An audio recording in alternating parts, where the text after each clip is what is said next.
So next up is a question. We've got a lifter who's got a protocol in his program that requires a single at 8 RPE, followed by uh, percentage work. The it's a percentage isn't listed here, but it's probably about 75% for 7 sets of 5. And the question is, what's the purpose of this style of protocol? Is it a combination of getting more practice moving these heavy singles with the volume combined? It's fairly different from the 3 sets of 9 reps and load drops that I'm used to for my volume work. Um, the purpose uh, the purpose of this protocol is to, like you said, expose you to something fairly heavy. Now that's something I call a benchmarking set. So that single at 8 RPE is your benchmark. That allows you to practice with heavy weights. So there's a physical adaptation that's happening. There's also a skill acquisition adaptation that's happening. And also it allows us to accurately measure your progress from week to week and then in that session itself. So we know if you're progressing overall, but we also know where your strength is at today so we can get an accurate assessment for these percentages. So it's not RPE driven. The volume work in this case is not RPE driven because the RPE should be quite low. Especially in those early sets, it should be quite low. And giving you a protocol that asks you to do 5 reps at a 6 RPE is really difficult. It's really vague as well. And a percentage can get you to put the right weight on the bar, or at least really close to the right weight, and we just move on, So I think it's less internal anxiety to use a percentage in this case. So that's why it's a percentage and not an RPE in this case.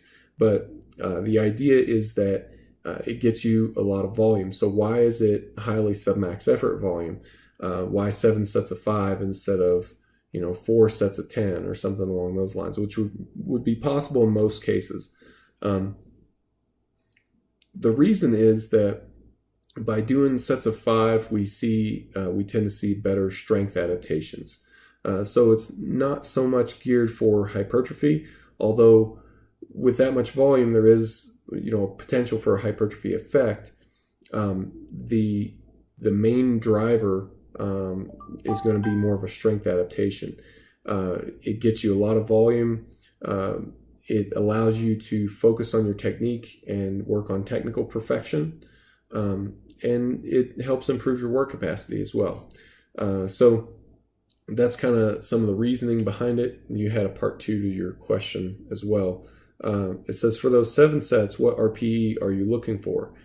I definitely find them to be a grind and they take me a bit longer to do. Well, it can definitely take a bit longer to do, especially if your rest periods are long. As far as what RPE we expect, it depends on the scenario. We definitely don't expect it to be past an 8 RPE. If it is an 8 RPE, except for maybe the very last set, then you either need to rest more or the percentages need adjustment.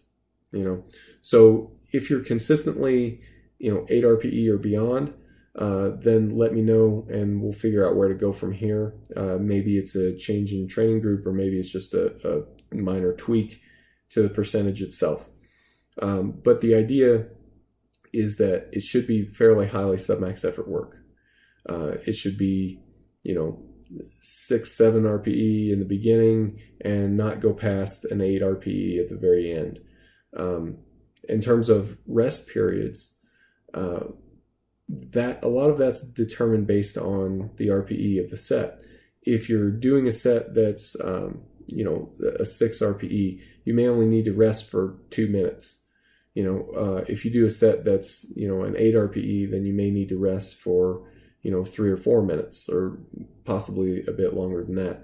It's going to depend on how well conditioned you are, what movement we're doing, things like that. But the point is, we don't want you to need to rest for a day, to to continue moving forward with your sets. So if you're a bit on the long side in terms of your rest intervals, then work on chopping those down. Don't do it all at once. Just make some gradual changes, and you'll get there when you get there. The other side to this, or the reason for this, rather, is not so much that the shorter rest periods provide any specific training effect that you need. It's more about just time management. We don't want you to need to rest that long. And if you don't need to rest that long, then we can use that time for something else, something hopefully more productive. So it's kind of my 2 cents explanation on that protocol. Let me know if you have some additional questions on it.